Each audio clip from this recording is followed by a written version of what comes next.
Okay, so nearly $15 million for these unmanned, what are they, unmanned, start that over.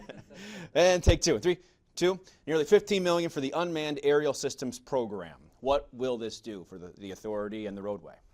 Well, this allows us to further develop the existing Thruway Authority program to use UAS or drones to conduct operations on the Thruway.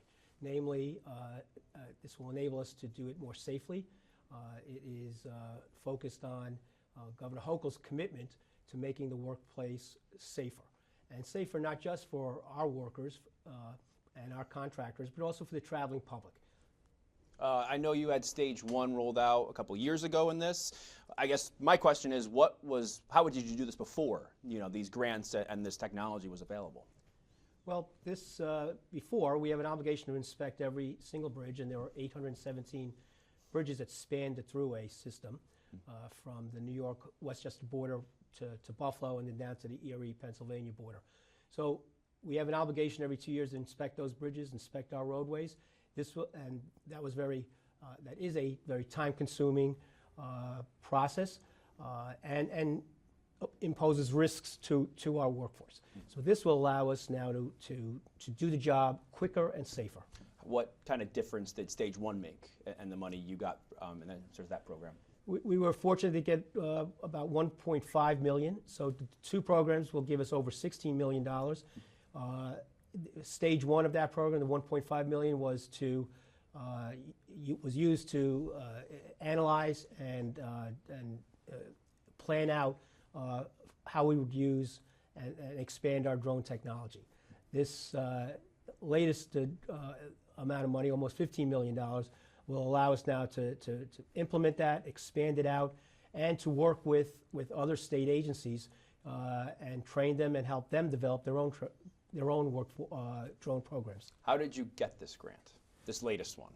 Well, we have a very talented and dedicated staff that was able to make the case and build on what we've already been doing with it, and to show that we would use this money very effectively and efficiently to expand the program. How much money now over the past few years in terms of federal grant money has the authority received?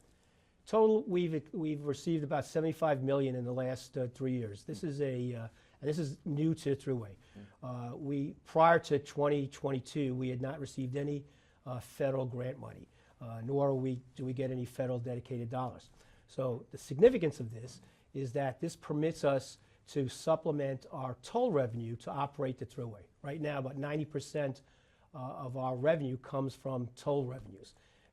Every dollar that we receive through grants or other sources helps us to expand what we can do on the Thruway in terms of operations, in terms of repairing and rehabbing bridges, redoing the Thruway road service, and making sure that we continue to be the safe and convenient and affordable roadway that we've always been.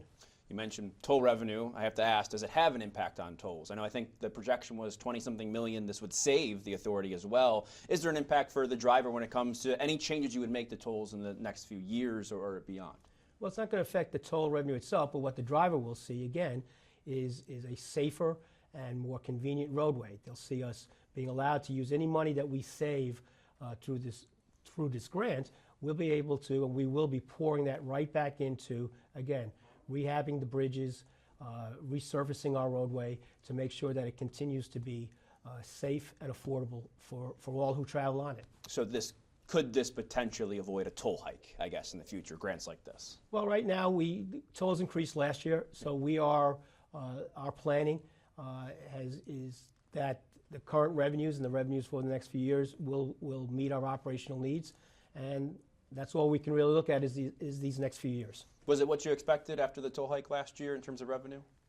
Yes, it was. We calculated there'd be approximately $90 to $100 million in additional revenue. And again, we took that money and we were able to pour that into our capital program. So our 5-year program went from $1.9 billion to $2.4 billion. And again, those who travel on our roadway will see that in terms of the safety on the roadway, and continued operations. Why, I guess, was there a trigger to be more aggressive when it comes to these federal grants? You talked about before, 2022, this had never really happened before, and now this is a lot of money in a short amount of time. Was there something that said we need to be more aggressive in applying for these grants to help facilitate some of the work that's being done? Well, it was twofold. First of all, the federal government undertook the approach that we're going to open up. First of all, we're going to create these grants and try and use technology for transportation purposes. But we're going to open it up to the non-traditional State Department of Transportations. So they've opened that up to us, and we beefed up our team here to be ready to apply for that. Yeah, so I guess you could say there was hand in hand, one level, the federal government opening up more funding. We had Pete Buttigieg come in and tout that a couple of years ago with Castleton-on-Hudson Bridge, and the other end, making sure the infrastructure was here to be able to go and say, this is why we need it. Right, at the same time? As part of that, and it shows that Governor Hochul has been a very effective advocate for the state and has worked hand in hand with Senator Schumer, Senator Gillibrand, and locally here, Congressman Tonko, to get these funds in to assist us. You mentioned a safer drive, for people, for workers, and that nature. This program, stage 2, I guess you can maybe a little bit of stage 1. I think lane closures are down, I guess you could say. I guess how does it impact that sort of aspect of this? I think maybe not everyone would realize that a drone program could actually help that in terms of construction and things like that. Well, you're absolutely right, and folks probably won't even, that are traveling, probably won't even notice that we're doing these drone operations. So what this allows us to do, again, is to do it safer. It permits us to conduct the operations in a way we don't have to close down a lane and set up a work zone, which when we do that, obviously traffic has to slow down, or it should slow down, and it takes a little longer than in your trip. So this will assist that in helping us not have to do those lane closures and set up more extensive and expansive work zones on the Thruway. Does this have any correlation to maybe accidents or things like that, or is that a different entity? Just curious, because I know we had a couple of days last week that tractor trailer go off the road. I don't know if it would help with that investigation or if that would help and make an impact for you guys there. It's possible to use that. Again, our focus on this will be our bridges and our infrastructure and the roadway itself. But certainly that's part of the program to look how expansive can we use these drones for our operations. You mentioned the millions you're saving as well, which is beyond the grant. How did you get to that number in which there's a savings also attached to this?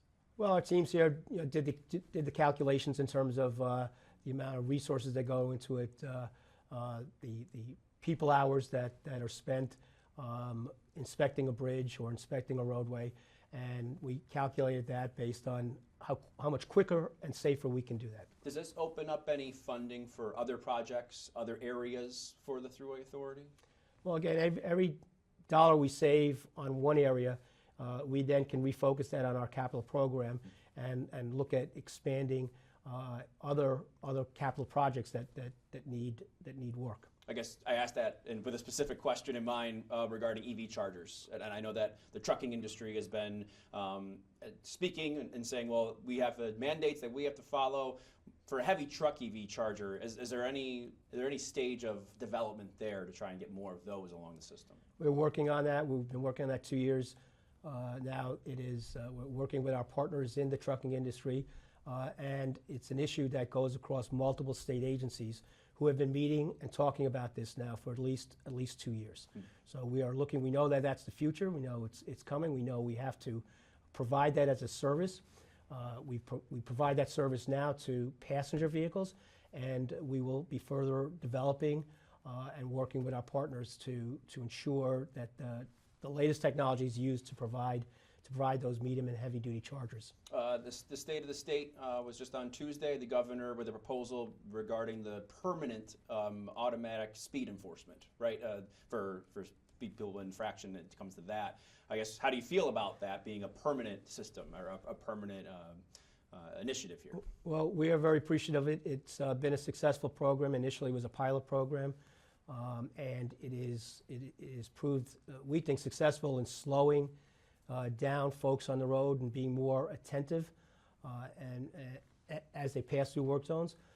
But it is still a challenge. In the 2 years that we have implemented that program, just at Thruway sites, we've had over 130,000 violations issued for people speeding through that. So again, this making it permanent is again part of the governor's efforts to make the workplace safer, not just for our workers, but make the roadway safer for those who are traveling.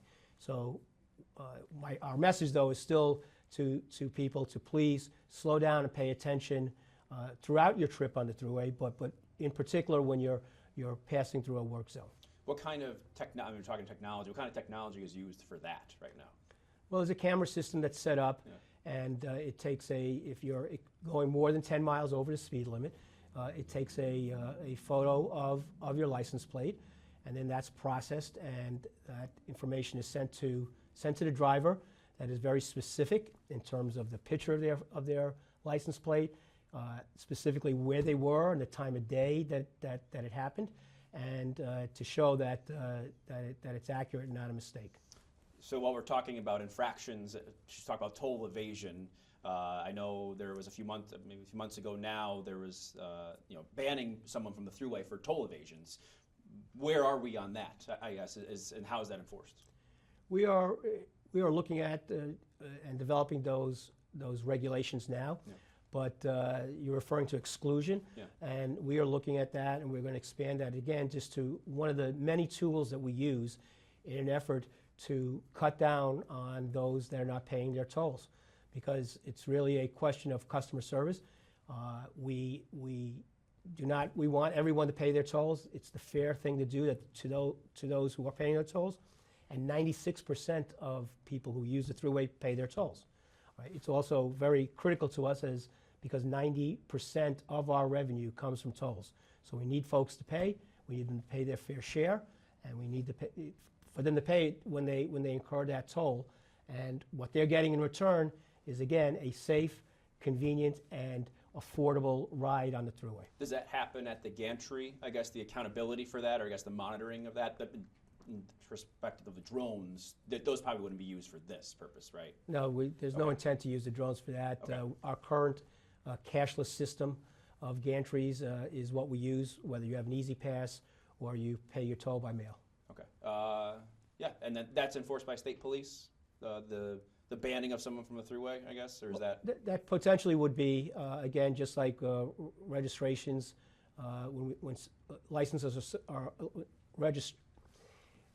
when registrations are suspended for non-payment. Okay. And that is enforced by our own system, and we have a collection process for that when they don't pay, but also in partnership with the state police. Back to the drones and what's next for them. I guess, do you know how many there are, or how, I guess, the implementation of them, how that works at the end of the day, if you could get to the nuts and bolts of it, if you will? Well, we have a number of drones right now that we've been using and developing. This grant will allow us to purchase more, I believe up to 16 more, okay. And they will be used by primarily our engineers in the field, again, to conduct the bridge inspections and inspections on the roadway that we are required to do. And you also have, as a part of this, agreement with some colleges, right? Some institutions to help kind of fill the workforce, backfill that for the future. What's that look like? We're looking for workforce development, so we want to.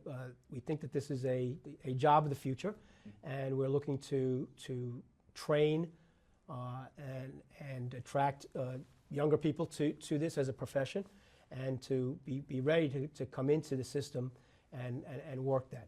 If we don't have the technicians to operate the drones or to repair the drones, then that will be an issue for us. So we're looking to develop that.